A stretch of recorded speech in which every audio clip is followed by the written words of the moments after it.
One, two, three, come on. Come on, come on.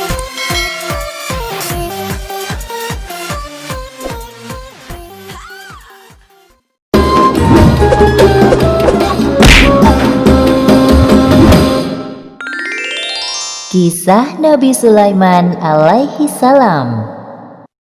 Kisah ini disebutkan dalam Al-Quran, surat An-Naml ayat 16 hingga 44. Dalam kisah ini diceritakan bahwa Nabi Sulaiman berhasil menundukkan penguasa negeri Saba, yaitu Ratu Balqis, dengan segala kekuasaan yang dimilikinya atas izin Allah Subhanahu wa Ta'ala. Nabi Sulaiman adalah anak dari Nabi Daud alaihi salam. Beliau mewarisi kerajaan ayahnya dan mendapat gelar kenabian.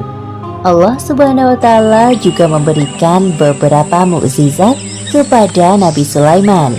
Di antaranya seperti yang disebutkan dalam surat An-Naml ayat 17.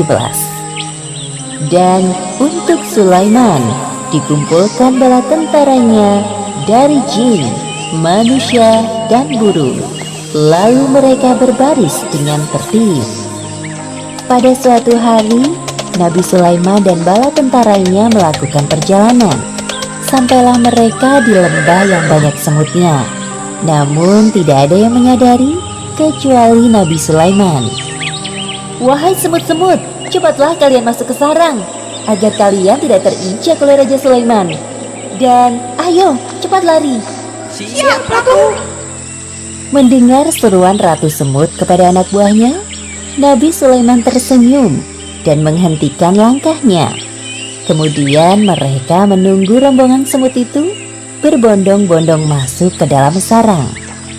Sebelum melanjutkan perjalanan, Nabi Sulaiman memeriksa tentaranya satu persatu. Ketika sampai di bangsa burung, Nabi Sulaiman merasa ada yang kurang. Mengapa aku tidak melihat Hudhud? Apa dia tidak ikut dalam perjalanan kali ini? Wahai Raja Sulaiman, sebenarnya tadi Hudhud terbang bersama kita. Namun sekarang dia menghilang entah kemana. Kemana perginya Hudhud? Awas saja dia datang tanpa membawa alasan yang masuk akal. Akan aku hukum dia nanti. Untungnya, tak lama kemudian, burung Hudhud datang. Dari mana saja kau Hudhud? Maafkan hamba karena pergi tanpa izin, wahai Raja Sulaiman. Namun, sebelum menghukumku, sudikah engkau mendengar kabar dariku terlebih dahulu? Mungkin engkau belum pernah mengetahui tentang ini. Perihal apa itu wahai Hudhud? Jadi, sebenarnya di tengah perjalanan tadi, hamba tertinggal dari rombongan. Terbang berputar-putar sampai akhirnya terdampar di suatu negeri bernama Saba.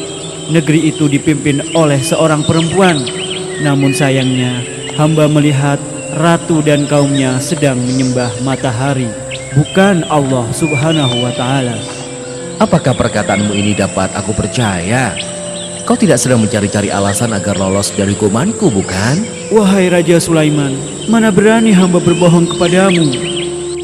Nabi Sulaiman mulai berpikir tentang kebenaran kabar yang dibawa oleh burung Hudhud.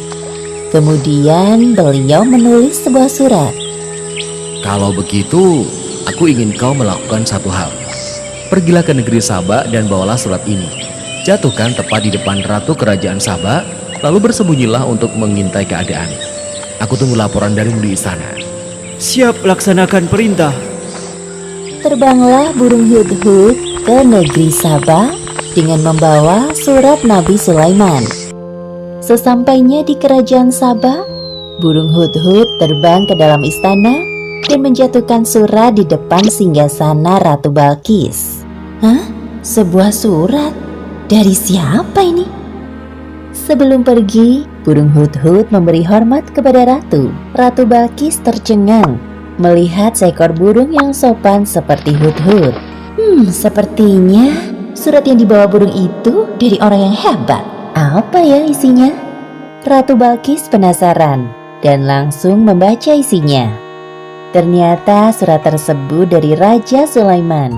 Dengan menyebut nama Allah yang Maha Pengasih lagi Maha Penyayang, Aku Sulaiman, utusan Allah. Aku mendengar bahwa ratu dan rakyat negeri Saba menyembah matahari. Sebagai utusan atau nabi Allah, aku ditugaskan untuk mengajak kalian menyembah Allah. Segeralah bertobat sebelum datang kemurkaan Allah atas perilaku kalian, atau aku akan menundukkan kerajaan Saba. Selesai membaca surat itu, Ratu Balkis mengumpulkan para penasehat kerajaannya. Wahai para penasehatku, aku mendapatkan surat dari raja bernama Sulaiman. Bacalah surat ini dan katakan pendapat kalian. Ratu Balkis memberikan surat dari Raja Sulaiman kepada para penasihatnya. Setelah membaca surat, raut wajah mereka tampak marah. Jadi, apa pendapat kalian mengenai isi surat ini?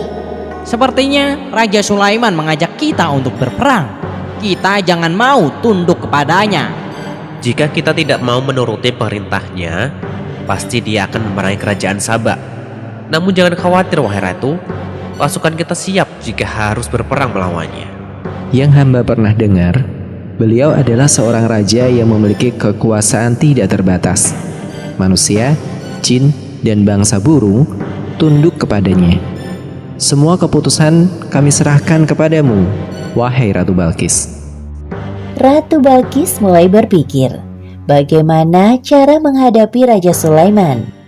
Ia tidak mau bertindak gegabah, apalagi musuhnya kali ini bukan orang sembarangan. Wahai penasehat, aku ada ide. Besok aku akan mengirimkan hadiah yang banyak dan mewah untuk Raja Sulaiman. Kita lihat tanggapannya. Siapa tahu beliau berubah pikiran. Keesokan harinya, utusan Ratu Balkis berangkat menuju istana Raja Sulaiman di Palestina sambil membawa hadiah yang banyak dan mewah. Sesampainya para utusan Ratu Balkis di hadapan Raja Sulaiman, Aku tidak perlu semua hadiah-hadiah ini. Apa yang Allah Subhanahu wa Ta'ala berikan kepadaku lebih dari semua ini. Pulanglah kalian. Katakan kepada Ratu Balkis, apabila dia dan rakyat Saba tidak mau menyembah Allah, maka aku dan bala tentaraku akan menghancurkan kalian. Baik, wahai Raja Sulaiman, akan kami sampaikan pesanmu kepada ratu kami. kedua utusan itu pulang ke negerinya dengan perasaan sedih dan takut. Mereka segera melaporkan apa yang terjadi dan pesan dari Raja Sulaiman. Kemudian Ratu Balkis mencari cara lain untuk menghadapi Raja Sulaiman. Jika nekat berperang, jelas pasukannya akan kalah telak. Wahai para penasehatku, siapkan pengawal untukku. Aku harus turun tangan langsung kali ini untuk menemui Raja Sulaiman. Siap wahai ratu. Tak jauh dari istana, tampak burung hut-hut mendengar percakapan mereka. Ia segera terbang ke Palestina untuk melaporkan apa yang didengarnya kepada Raja Sulaiman.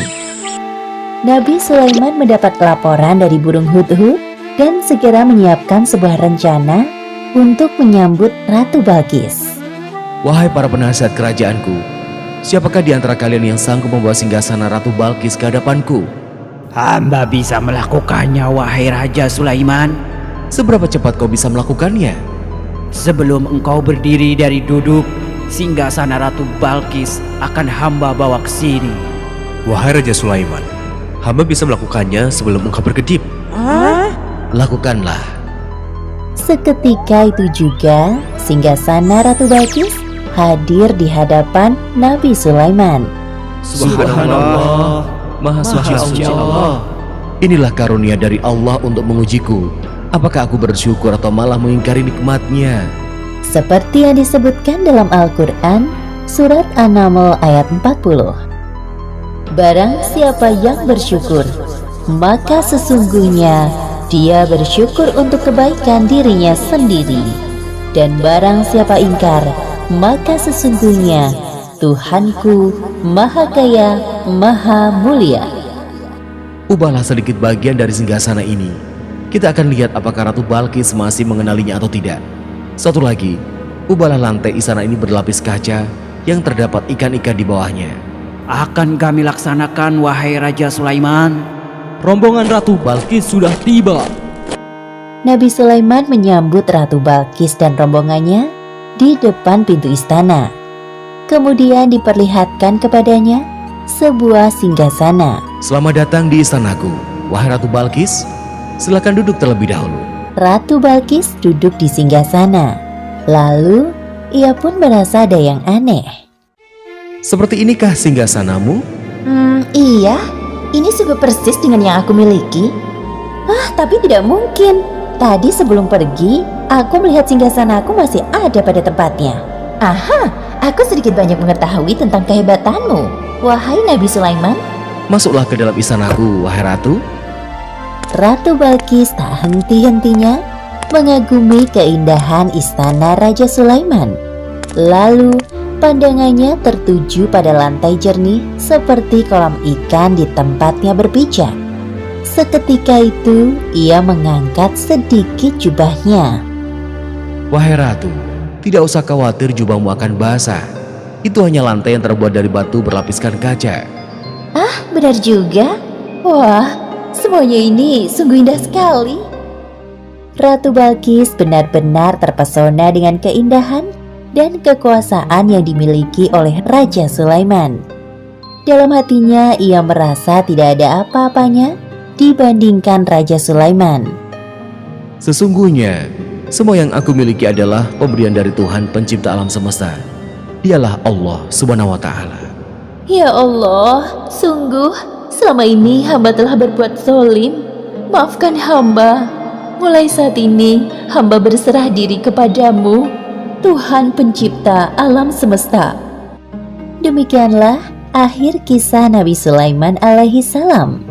Beberapa pelajaran yang dapat kita ambil dari kisah ini diantaranya: pertama, hendaknya kita bersikap rendah hati dengan segala kehebatan yang dimiliki, seperti sikap yang dicontohkan oleh Nabi Sulaiman. Kedua, bersikaplah lemah lembut kepada semua makhluk Allah. Dan ketiga, hendaknya kita selalu bersyukur atas karunia yang diberikan Allah dengan cara mengingatnya. Karena semua yang diberikan Allah kepada kita adalah titipan yang kelak akan dimintai pertanggungjawaban di akhirat. Wallahu a'lam bishawab.